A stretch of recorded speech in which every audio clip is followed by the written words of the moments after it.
ரொம்ப சந்தோஷம். இந்த மாதிரியான ஒரு நிகழ்வில் உங்களை சந்திப்பதற்கான ஒரு வாய்ப்பு கிடைத்தமைக்கு. இன்னைக்கு காலையில் வரைக்கும் ஷூட்டிங் இருந்தது, அதனால கொஞ்சம் தொண்டை ஒரு மாதிரி இருக்கும், பிரைட்டாக இல்லாத மாதிரி தோணலாம். Sorry for that. இந்த நிகழ்ச்சிக்கு நான் வந்து மிக முக்கியமான ஒரு காரணம் உள்ளது. ஏன்னா ஒரு நாட்டிலேயே ஒரு இளைஞர் உடல்ல சிக்கல் ஏற்படுவதோ அல்லது ஒரு விபத்துல மாட்டி கைகால் அடிபட்டு வீட்டுல நோய்வாய்ப்பட்டு கிடக்கிறதோ அல்லது அந்த குடும்பத்துடைய பிரச்சனையாக ஒருத்தர் அந்த வீட்டுடைய பிள்ளை யாரோ ஒருவர் விபத்தில் இறந்து போவதோ எவ்வளவு பெரிய வலியையும் அந்த குடும்பத்திலே வாழ்க்கையும் மாற்றிவிடும் என்பதை இவன் நிகழ்ச்சிகள் மூலமாக பல நேரங்களில் நான் அறிந்திருக்கிறேன். அந்த கதைகளை நான் கேட்கிறப்ப தோணும், ஏதோ வண்டியை வேகமாக ஓட்டி ஒருத்தர் ஆக்சிடென்ட் ஆயிட்டாருங்கிறது வெளியிலிருந்து கேட்கறவங்களுக்கு ஒரு செய்தி தான், அவ்வளவுதான். ஒரு நியூஸ் பேப்பர்ல ஏதோ ஒரு இடத்துல வரலாம், டெலிவிஷன் வரலாம், சோசியல் மீடியாவில் வரலாம். ஆனால் அந்த குடும்பம் என்ன ஆகும் அதுக்கப்புறம் யாருக்கும் தெரியாது, உங்களுக்குமே கூட தெரியாது. நீங்க ஆக்டிவா இருக்க வரைக்கும் செயல்படக்கூடிய குடும்பம் நீங்க முடங்கி போயிட்டா என்ன ஆகும் அப்படிங்கிறத கண்கூடாக பார்த்தவர்கள் கவனமாக இருப்பாங்க. ஒரு வீட்டில் தந்தையாக இருக்கிறவர் அவர் பாட்டு வேலையை பார்த்துட்டு அவர் பாட்டுக்கு சம்பாதிச்சு கொடுத்துக்கிட்டு நல்லது கிட்டத்தை செஞ்சுக்கிட்டு தன்னையும் பார்த்துக்கிட்டு குடும்பத்தையும் பார்த்துட்டு இருக்கிற வரைக்கும் எல்லாமே ஸ்மூத்தா போற மாதிரி தெரியும்.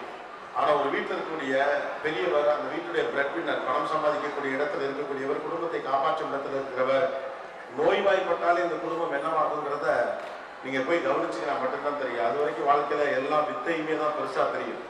இது வயசுதான், சாகசங்கள் செய்யும் வயசு. ஆனா எது சாகசம்னு புரிந்திருப்பதுதான் அறிவு.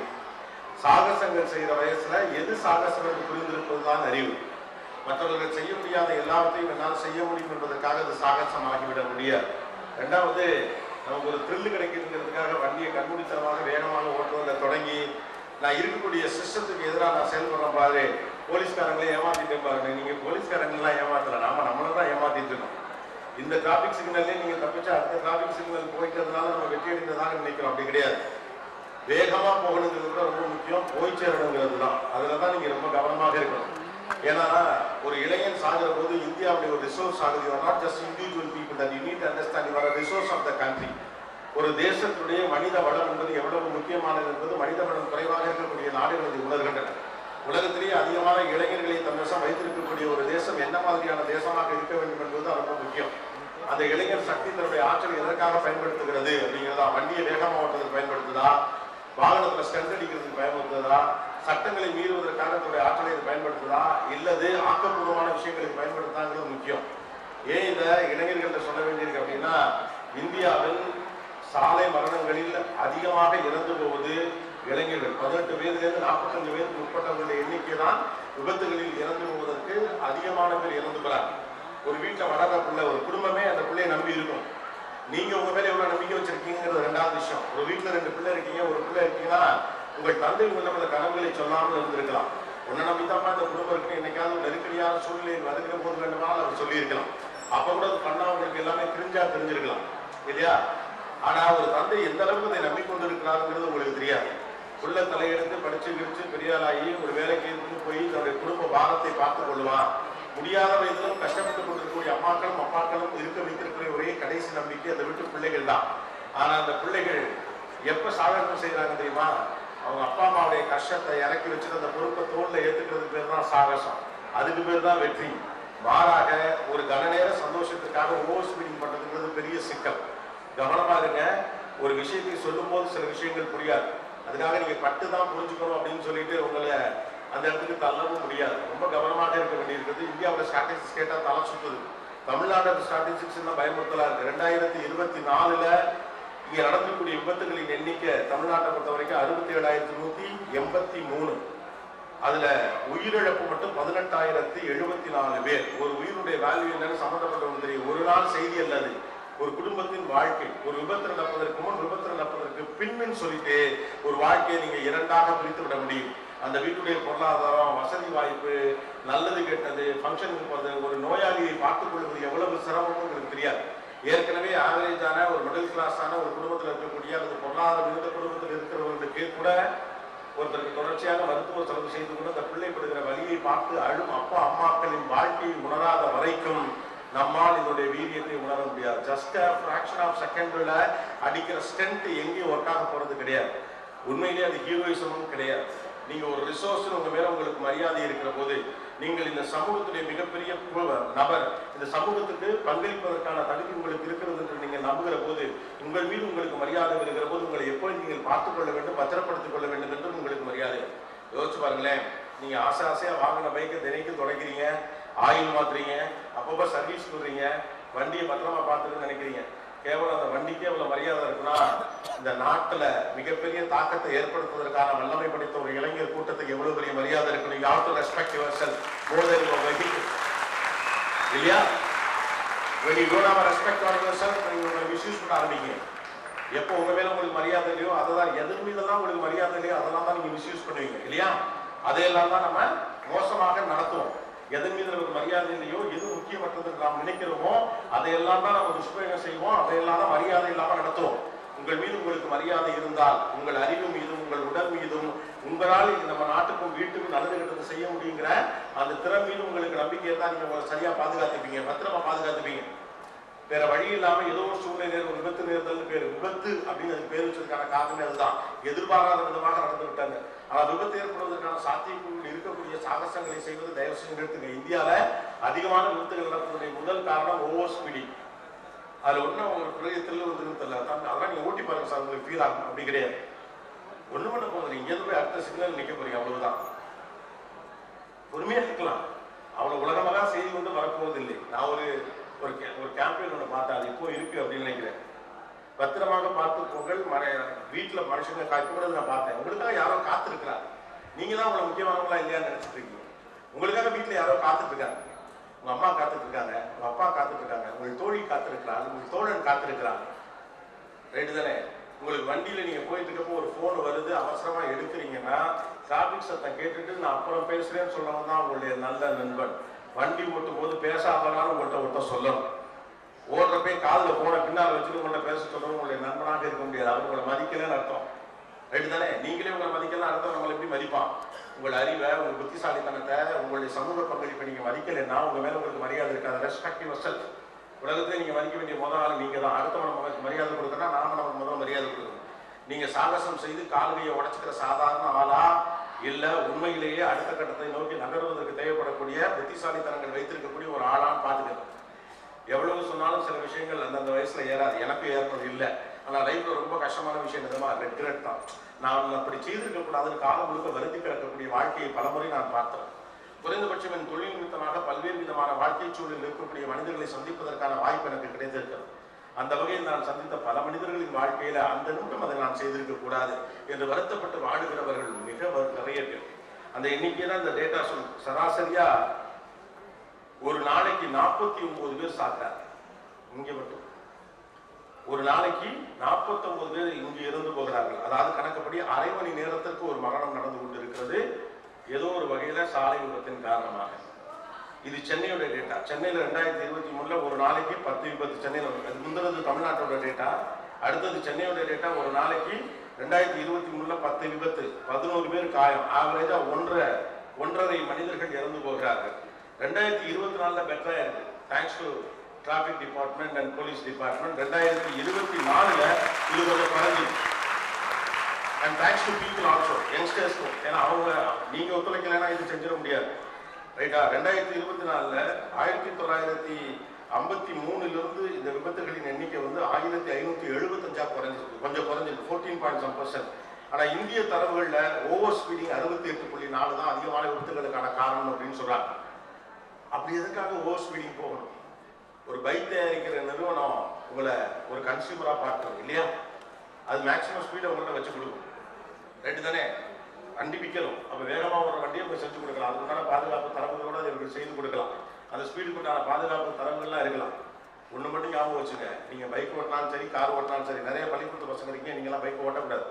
காலேஜஸ் ஓட்டுறவங்க லைசன்ஸ் இருந்தால் நீங்கள் ஓட்டலாம், சட்டப்படி இல்லையா? எப்போதும் நீங்கள் நினைக்கணும், திருகுனா வண்டி ஓடும், பிரேக் பிடிச்சா வண்டி நிற்குமான்னு யோசிங்க. வாழ்க்கையில போறது ஓகே, நிற்கிறது வாழ்க்கை கணக்கு. எப்போதுமே நம்ம இப்படிதான் தப்பு போடுவோம். மலை மேல ஏறணும்னு கணக்கு போடுவோம், இறங்குறதையும் சேர்த்து தான் கணக்கு போடுவோம் இல்லையா? வேகமா போகணுங்கிறது முக்கியமா, பத்திரமா போகணுங்கிறது முக்கியமான? பத்திரமா போகணுங்கிறது தான் முக்கியம். அதனால 5 நிமிஷம் லேட்டானா ஒண்ணு இங்க நாட்டில் பெரிய பிரச்சனை எல்லாம் ஒன்றும் வந்துடாது. அந்த போனை நீங்க அப்புறமா எடுக்கலைன்னா அந்த பக்கத்துல ஒரு பெரிய ஆபத்தெல்லாம் நடந்துடாது. அங்கே வரக்கூடிய கால்ஸ் எல்லா நேரத்திலும் அவசரமான நிலையால கால்கள்லாம் ஒழுங்குன்னு கிடையாது. வண்டியை ஓரங்கட்டி நீங்க எடுக்கலாம், இல்லை அப்புறமாக எடுக்கலாம் இல்லையா? அதெல்லாம் ஒன்றும் நடந்தது இல்லை. அதை விட ரொம்ப ஆபத்தான விஷயமாக இப்போ சொல்லப்படுறது டிரைவிங் அண்ட் டெக்ஸ்டிங். அதுதான் பெரிய பிரச்சனைங்கிறாங்க. வண்டி ஓட்டிட்டு இருக்கும்போது டெக்ஸ்ட் பண்ணுறது. இந்த வயசுல நமக்கு அப்படிதான் இருக்கும். மைண்ட் கொஞ்சம் காம்ப்ளிகேட்டடா சில சவால்களை சந்திக்கிறது. என்னால் இந்த வேலைகளை செய்ய முடிகிறது அப்படின்னு அது ஒரு திருப்தி இருக்கணும். என்னால் வண்டி ஓட்டிக்கிட்டே டெக்ஸ்ட்டும் பண்ண முடியும், வண்டி ஓட்டிக்கிட்டே ஃபோனும் பேச முடியும், வண்டி ஓட்டிக்கிட்டே இதை செய்ய முடியும், வண்டி ஓட்டிக்கிட்டே அதை செய்ய முடியும் அப்படின்னு சொல்லி ஆக்சுவலாக இதெல்லாம் எல்லாரையும் செய்ய முடியும். புத்தியசாலியாக இருக்கிறவங்க அதோடைய ஆபத்தை உணர்ந்துருக்கிறார். போலீஸ் டிபார்ட்மெண்ட்லேருந்து ஒரு டேட்டா கொடுத்துருந்தாங்க, நான் படித்தேன், ஒரு டிசி சார் கொடுத்துருந்தாரு. அதாவது நீங்கள் பிரேக் பிடிக்கிறதுக்கு ஜென்ரலாக 1.5 செகண்ட் ரியாக்ஷன் டைம் அப்படின்னா, நார்மலாக நீங்கள் கான்ஷியஸாக நம்ம வண்டி ஓட்டுறோம் அப்படின்னா 1.5 செகண்ட் கான்ஷியஸாக டக்குன்னு ஒரு குறுக்க ஒருத்தர் வராங்க, எதிர்பாராததோ நடக்குதுன்னா 1.5 செகண்ட்ல நீங்கள் பிரேக் பிடிப்பீங்க. வேற நீங்கள் ஃபோன் பேசிட்டு போனாலோ அல்லது வேற மாதிரி ஏதாவது ஒன்று பண்ணிட்டு போனாலும் அதுக்கான ரியாக்ஷன் டைம் 3.5 செகண்ட். நொடி பொழுதுல ஏற்படுறதா விபத்து. அப்போ உங்களுடைய வேல்யூ என்ன நீங்க தெரிஞ்சுக்கணும். 2.5 செகண்ட நீங்க மிச்சம் பண்ணல, 2.5 செகண்ட்ல கவனமா இல்லைன்னா முடிஞ்சு போச்சு. 1 நிமிஷம் 1.5 செகண்ட்ல ரியாக்ஷன் பண்றதுல தான் ஓரளவுக்கு சேஃப்டிக்கு நம்ம தப்பிக்கிறோம். இன்னொரு drunk and drive is really worst combination. எதான் முதல்ல குடிக்காது, குடிச்சா தயவு செஞ்சு வண்டி ஓட்டாது. இதை நான் உங்களுக்கு சொல்றேனா இல்லையா உங்களை விட நீங்கள் உங்கள் வீட்டில் இருக்கும் பெரியவர்களுக்கு அதை சொல்லுங்க. அதெல்லாம் நம்ம பார்த்துக்கலாம், அதெல்லாம் ஒன்றும் ஆயிடாது அப்படின்னு. ஆனால் அதை விட இன்னொரு பெரிய சிக்கல் ரீசெண்டாக நான் பார்க்கறது ஆப்போசிட் டைரக்ஷனில் வருது. அது ஒரு பெரிய சிக்கலாக இருக்கிறது. குறிப்பாக கோவிடுக்கு பிறகு தான் அதை நான் அதிகமாக பார்க்குறேன். ஏன்னு எனக்கு கரெக்டாக தெரியுது. நிறைய ஆப்போசிட் டைரக்ஷனில் வராங்க. சென்னை நகரம் முழுக்க அல்லது தமிழ்நாடு முழுக்க பல்வேறு விதமான சாலையில் பணிகள் நடந்து கொண்டு இருக்கு. அதனால அப்பப்போ திருப்பி விடுறாங்க. நமக்கு கடுப்பாக தான் இருக்கு, இல்லைன்னா சொல்ல முடியாது. அந்தந்த சந்தர்ப்பத்தில் என்ன இப்படி திருப்பி விட்டாங்க அப்படின்னு நமக்கு தோணலாம். ஆசைப்பட்டு ஒன்றும் திருப்பி இல்லை, சேஃப்டிக்காக திருப்பி விடுறாங்க. இந்த பக்கம் தான் நமக்கு பாதை இருக்குது, இந்த பக்கம் தான் போக முடியும், வேற வழியில் கொஞ்சம் சுற்றி தான் போகணும். கொஞ்சம் ஓட்டிட்டு வந்த பிறகு ஓகே என்ன பண்ண முடியும், இருக்கக்கூடிய ஃபெசிலிட்டியை தானே நம்ம யூஸ் பண்ண அப்படின்னு சொல்லுது. ஆப்போசிட்ல போறப்ப எதிரில் வரக்கூடிய பின்னால் வரவர் தான் ஒன்வேல கவனிச்சுட்டு வருவார். நீங்க திடீர்னு முன்னால் வந்தீங்கன்னு வச்சுங்களேன், ஜர்க்கானா அப்படி ஒரு ஃபீல் ஆகும். ஆனா அதுல ஒரு சந்தோஷம், அவனை பயமுறுத்திட்டேன். இதெல்லாம் சாகசம் இல்லை, இதெல்லாம் சாகச லிஸ்ட்ல வராது. நம்ம வண்டியில போயிட்டு இப்படி அலப்பிட்டு போறப்ப பயந்துக்கிட்டே வண்டி ஓட்டக்கூடிய 45 வயசுல இருக்கக்கூடிய ஒருத்தர் பதறாருல, அது நிச்சயமா ஒரு நல்லா என்ஜாய் பண்ற ஒரு நல்ல கெஸ்டர் கிடையாது. நீங்க யோசிச்சு பாருங்களேன், நம்ம வீட்டம்மா பாதசாரியாக உங்க பெரியம்மாவோ உங்க அம்மாவோ உங்க அத்தையோ அப்படியே கொஞ்சம் பயந்து நடந்து போயிட்டு இருக்கப்ப பக்கத்துல போய் சும்மா ஆரம்பிச்சு சிலிப்பிட்டு போனா அந்த அம்மா அது படப்பட ஆயிடும். அவங்களும் உங்க அம்மா தான், அவங்களும் அத்தை தான், அவங்களும் நம்ம சித்தி தான், நம்ம வீட்டுல ஒரு ஆள் தான், எல்லாரும் ஒருத்தர் உறவுதாங்கிற எண்ணம் வருகிற போது நம்ம பாதிப்பும் நம்ம கவனமாக இருக்கணும். நம்மளால அடுத்தவங்களுக்கு ஏற்படக்கூடிய பாதிப்பை பற்றி நம்ம கவனமா இருக்கணும். இந்த நம்பர்ஸ் ஷோயிங் வர்ஸ். நீங்க யோசிச்சு பாருங்க, ஒரு வீடு மட்டும் பாதிக்கப்படல, ஒட்டுமொத்த நாடும் அதில் பாதிக்கப்படுது. You guys are the resource of this country. நீங்கள் ஒரு குடும்பத்தின் நம்பிக்கை, ஒரு தந்தையின் தலையெழுத்தை மாற்றுவதற்காக வந்திருக்கக்கூடிய ஒரு ஆள், ஒரு சமூகத்துடைய மாற்றத்தை உருவாக்குவதற்கான சக்தி கொண்ட ஒரு நபர். We people have a lot of respect on you people. உங்கள் மீது எங்களுக்கு பெரிய மரியாதை இருக்கிறது. இந்த இளைஞர்களுக்கு மட்டும் சொல்ல, எல்லாருமே சொல்றேன், என் உட்பட நான் உட்பட எல்லோருக்கும் உண்டு. நம்ம எல்லாருமே ரிசோர்சஸ் ஆஃப் திஸ் கண்ட்ரி. இந்த தேசத்தின் மிகப்பெரிய மனித வளம், இந்த நாட்டினுடைய ஆற்றல் நாம.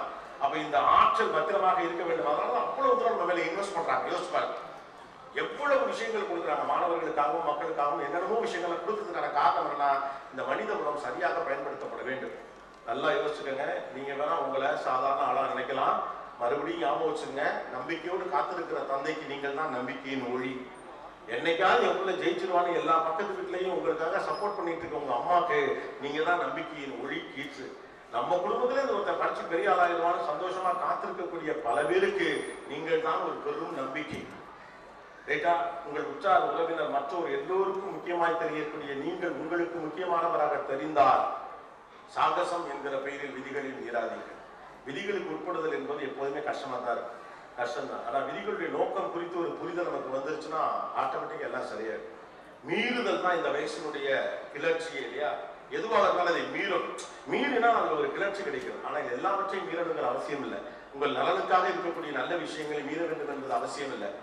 ஒரு போலீஸ்காரர் சிக்னலை ஏமாத்துறது, விதிமீறல் செய்வதன் வழியாக கிடைக்கிற கிளர்ச்சியெல்லாம் நமக்கு வேணாம். நீங்க அவரை ஏமாத்தல, நீங்க நம்மளை தான் ஏமாத்தலாம்.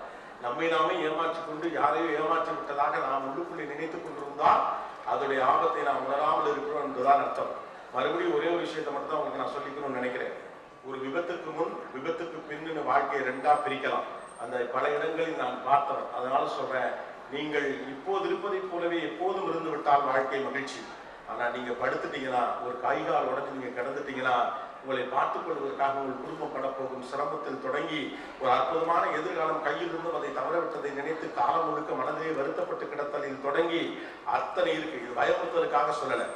வாழ்க்கை என்பது நீங்கள் அற்புதமாக உருவாக்கி கொள்வதுதான். You have to create your own beautiful life. அதற்கான வயசும் உடம்பும் ஒரு நேரத்துல செயல்படுற வயசு இதுதான் இல்லையா? ஒரு கட்டத்துல வயசு சொல்றது உடம்பு கேட்காது, உடம்பு சொல்றது மூளை கேட்காது. ஆனா ரெண்டு ஒரே நேர்கோட்டில் பயணிக்கிற அற்புதமான ஏஜ். கோல்டன் மைண்ட், முழுமையான ஆற்றலும் அதற்கான முழுமையான உடல் தகுதியும் இருக்கக்கூடிய வயதில் இருக்கக்கூடிய நீங்கள் அடுத்த கட்ட நகர்வை நோக்கி நகருங்கள். அந்த நகர்வு புத்திசாலித்தனமானதாக இருக்கணும். அந்த நகர்வு வாழ்க்கை குறித்த வெற்றியை நோக்கி நகர்வதாக இருக்கணும். இந்த சிக்னல்லேருந்து அந்த சிக்னலுக்குள்ள குரூப்னு அடிச்சு பிச்சுக்கிட்டு போறதுல அந்த நகர் வெற்றி அடையாள வாய்ப்பே கிடையாது. கவனமா இருங்க. உங்கள் நண்பர்களுக்கும் சொல்லுங்க, உங்கள் வீடுகளுக்கும் சொல்லுங்க, நீங்கள் முக்கியமானவர், நீங்கள் மரியாதைக்குரியவர். நீங்கள் ஏன் முக்கியமானவர் என்ற புரிதல் உங்களுக்கு வருகிற போது உங்கள் மீது மரியாதை இல்லை. Respect your self, follow the rules and regulations, wear helmet, கவனமா வண்டி ஓட்டுங்க. பயணம் என்பது கம்யூனிகேஷன், ஒரு இடத்துல இன்னொரு இடத்துக்கு நகர்வது தான், வித்தை காட்டுவதற்கான வேலை அல்ல. இந்த ஹெல்மெட் போட்டா தலையை அரிக்குது, வேர்க்குது, எல்லா கஷ்டமும் இருக்கு, நானும் இல்லைன்னு சொல்லலை. ஆனா பாதுகாப்புக்கு பல்வேறு விஷயங்கள் செய்யுது இல்லையா? போட்டிருக்க கண்ணாடியில ஒரு இதை மாட்டிடும், ஒட்டி விடும். ஏன்னா அந்த தண்ணி பட்டா துருப்பிடிச்சு போயிடும் அப்படின்னு சொல்லிட்டு உள்ள மூளையிலேருந்து குடும்பத்துக்கு தேவையான அத்தனை இருக்கு நமக்கு. நமக்கு ஒரு பாதுகாப்பு கவசம் அணிந்து கொள்வது இருக்கக்கூடிய குறைந்தபட்ச சங்கடங்களை ஒதுக்கிவிட்டு கவனமாக இருங்கள். நான் எப்போதும் சொல்லுவதான், you are a resource of this country. இந்த தேசத்தின் வளம் நீங்கள். இந்த வளம் தேசத்திற்காக எப்பொழுதும் கூட நிற்கணும், தேசத்தோடு சேர்ந்து இயங்கணும். நீங்கள் பாதுகாப்பாகவும் பத்திரமாகவும் இருக்க வேண்டும். நம்பிக்கையோடு இருக்கும் அம்மாக்களுக்கும் அப்பாக்களுக்கும் நம் தேசத்திற்கும் நம்பிக்கை கொடுங்கள். நன்றி, வணக்கம்.